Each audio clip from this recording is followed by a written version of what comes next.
Welcome to Model Horse Tack School. My name is Carrie, and today we're going to work on the rigging for our chair side saddles. Now this will work for either one. This is just one style of rigging. Go look at some medieval paintings and see the different styles they had. I picked this one because it seems to be kind of like what I think of when I think of medieval rigging. And that's these, you know, the thunkadas, right?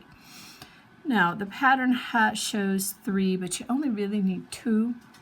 You do need 2 that are not thungada, and then I cut another piece. This is 1/4 inch wide because we need to, see how we have 5 buckles, 4 of them are 1/4 inch, that'll fit these, and then we'll need a little bit of, that is 1/8 inch right there. So what we want to do, I recommend first you pick a model, okay? And you're going to fit it to that model, because back here, this is, if that horse's tail is attached, it's going to be different than if it's open like this, okay? And then it also, the chest is going to determine the length of your front piece.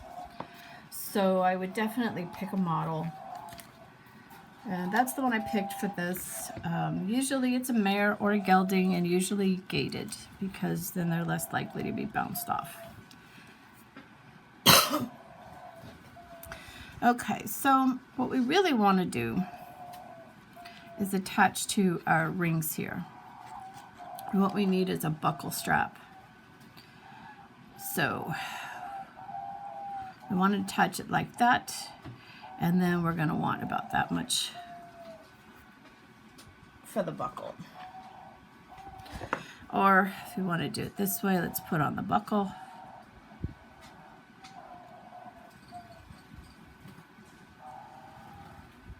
The reason why we want the buckle to be on the cinch ring is we want the strap to be hidden. It makes it look prettier if you can't see the strap. Okay.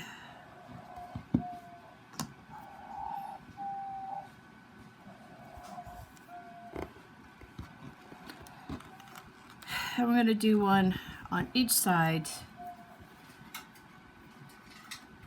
2 for the breast collar in the front, 2 for the rear rigging in the back.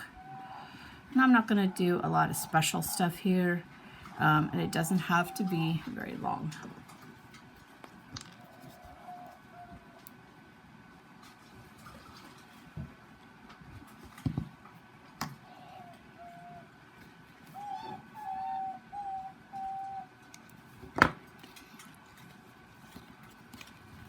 Okay, and then we need one more buckle right there.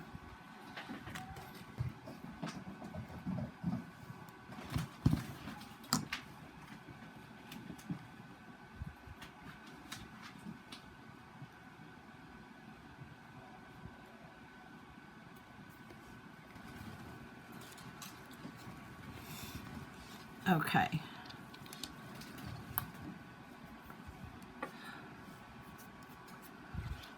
Now,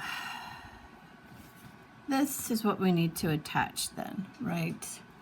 So we need some type of strap coming off of here, but we have to make sure we have this length right. Okay, because the number of straps you have, like she's only going to be able to support one strap over the top, one of these. And that's determined by how short her rump is. But first, I need to determine by going from basically where the buckle, the end of the buckle is. So make sure it's going to go all the way around. And it should go like right here. And then when we get to here, it looks like I can cut off 2 whole of those. Or more importantly, I just cut off those 2 and I use this as my strap. So let's do that first. I'm going to cut 1 off on each, and I'm going to add a strap.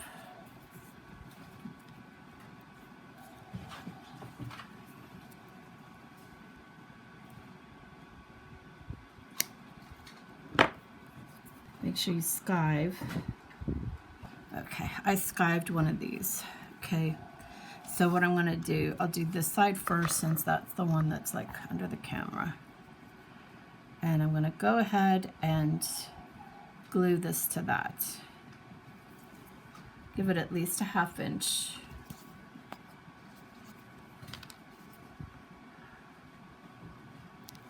Because I'm dealing with chrome tanned, I need to give it a little bit longer for that to set up. Okay, so I don't want to cut it yet. I need to thin this out so it'll go through the buckle.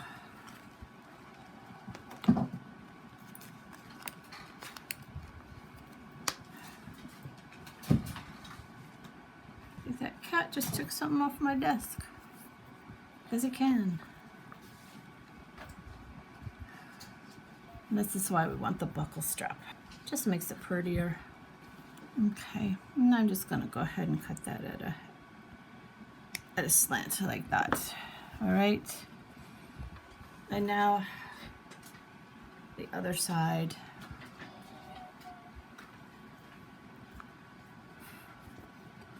And pretty much we got the same thing. Oh, look at that. Now that means I need to take another one of these off, probably 2. So measure twice, cut once, right?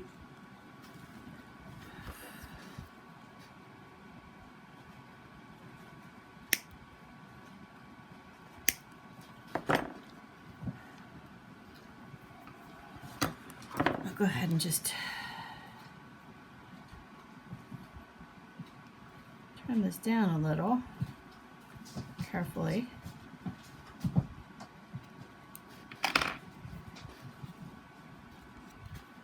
And that should work as my strap.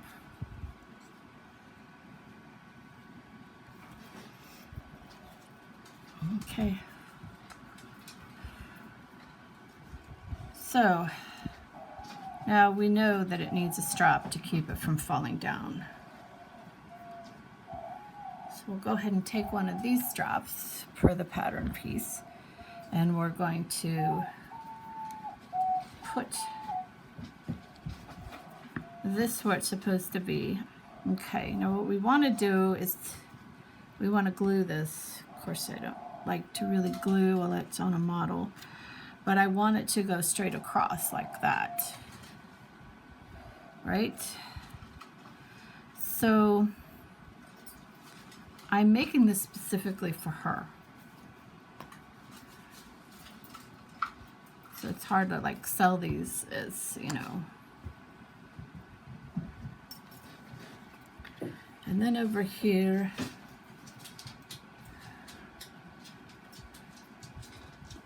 we need to figure out the length. And I want to cut it so it's on the big part of the strap and not on little wampums.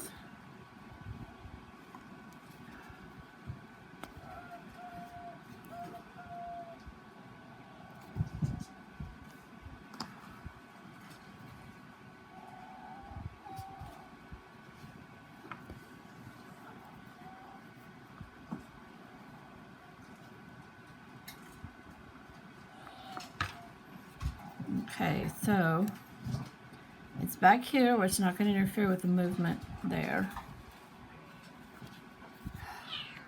It's straight from my rings, which I like that look. And the last thing is supposed to be a strap from the middle of this to there.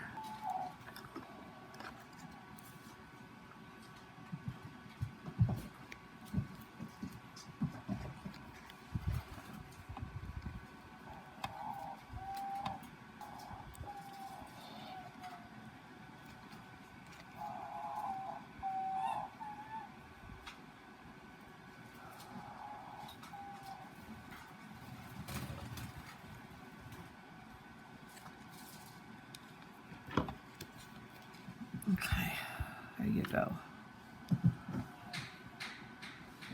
Breast collar is basically the same thing.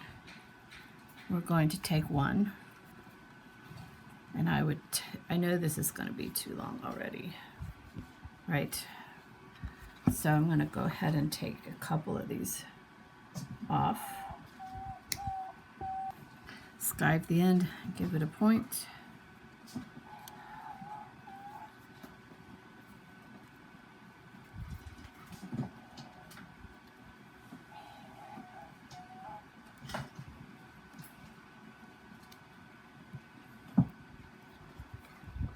Okay. We don't really want to see the buckle, but there had to be a buckle there, right? There had to be. How else do you attach these? Maybe hooks, but I don't know if they had hooks. All right, make sure you got your breast collar where it's supposed to be. It should be straight in the front, like that. And now we bring it over here, and it looks like I can take 4 off. So I'm gonna take 3, and then I could take another one off the other side.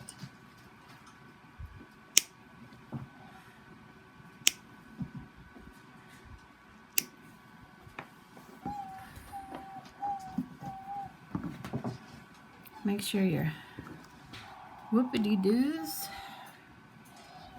point towards the bottom of the horse.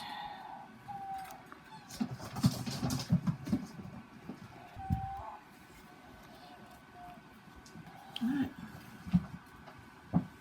There you go. Quite frankly, I put a strap there just to hold that. Should get out a body double.